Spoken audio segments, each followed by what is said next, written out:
The call came at midnight. Her voice shook, frantic, desperate.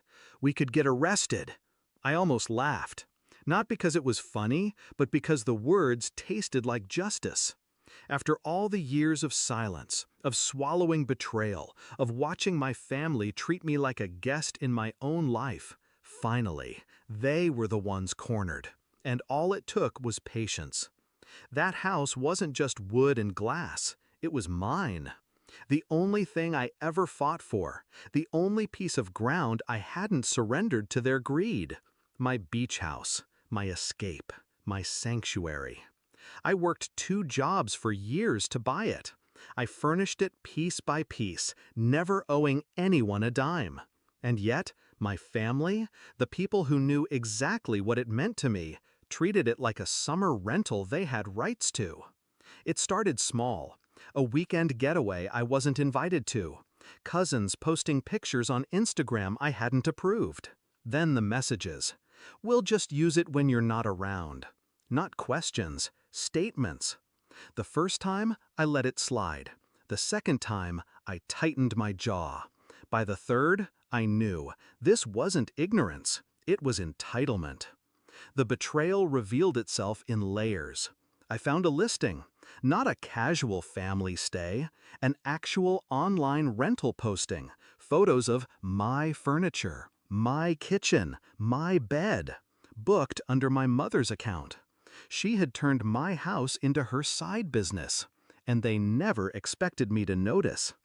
I didn't confront them, not yet.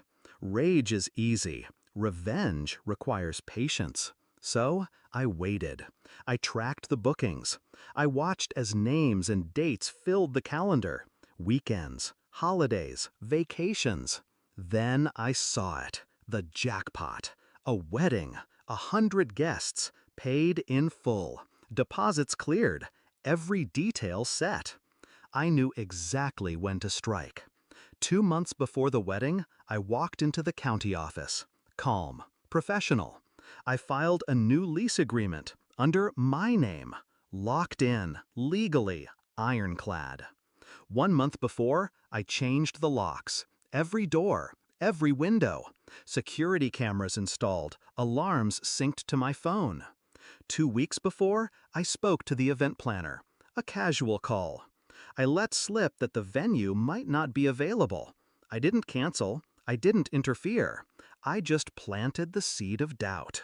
And then, 1 week before the ceremony, when the panic had finally reached my mother's throat, she called.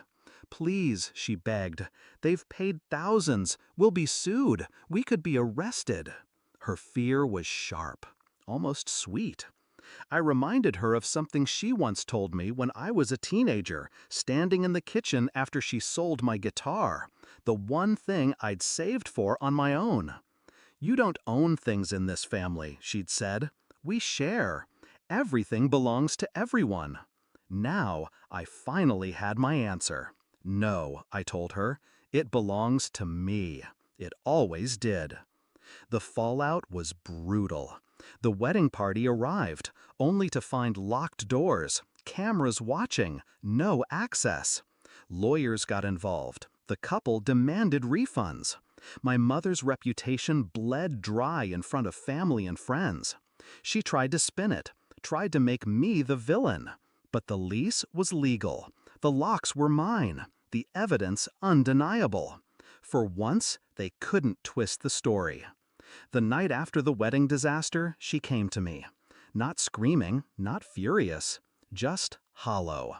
"Why would you do this?" she whispered. I looked at her, steady. "Because you needed to learn that taking without asking isn't family, it's theft, and I don't protect thieves." Her silence was louder than any apology. Now, when they look at me, there's no more laughter at my expense, no more assumptions that my property, my effort, my life are community property to pillage. They keep their distance. Invitations come less often. And when they speak of me, there's a careful edge to their voices, respect sharpened by fear. I don't regret it, because the truth is, they taught me how to play this game. They built me into someone who calculates, who waits, who strikes when the timing hurts most. They thought they could steal my sanctuary. Instead, I turned it into their prison. And every time I unlock my beach house now, every time I hear the ocean against the glass, I remember that phone call. Her voice breaking, terrified of consequences she created. Justice doesn't always come in courtrooms. Sometimes it comes in the quiet click of a new lock.